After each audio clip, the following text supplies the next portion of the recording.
வணக்கம் மக்களே.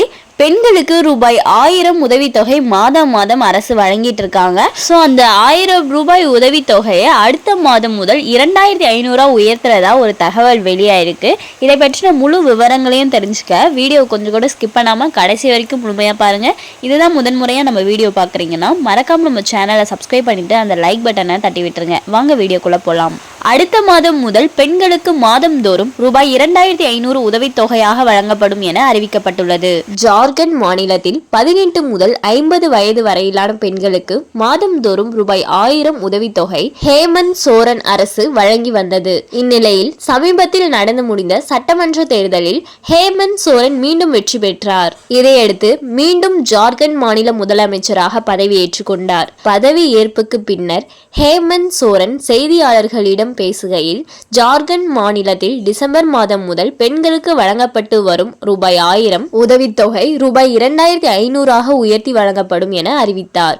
பின்னர் இது தொடர்பான முடிவு அமைச்சரவை கூட்டத்தில் எடுக்கப்பட்டதாக அரசின் செய்திக்குறிப்பில் தெரிவிக்கப்பட்டது.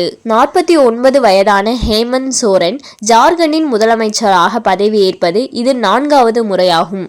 நடந்து முடிந்த சட்டமன்ற தேர்தலில் பர்ஹைட் தொகுதியில் போட்டியிட்டிருந்த ஹேமந்த் சோரன் 39,000 வாக்குகள் வித்தியாசத்தில் வெற்றி பெற்றிருந்தது குறிப்பிடத்தக்கது. ஸோ பார்த்தீங்கன்னா ஜார்க்கண்ட் மாநிலத்தில் 18லேருந்து 50 வயதுக்குள்ள இருக்க பெண்களுக்கு ரூபாய் 1000 மாதம் மாதம் கொடுத்துட்டு வராங்க உதவித்தொகையாக.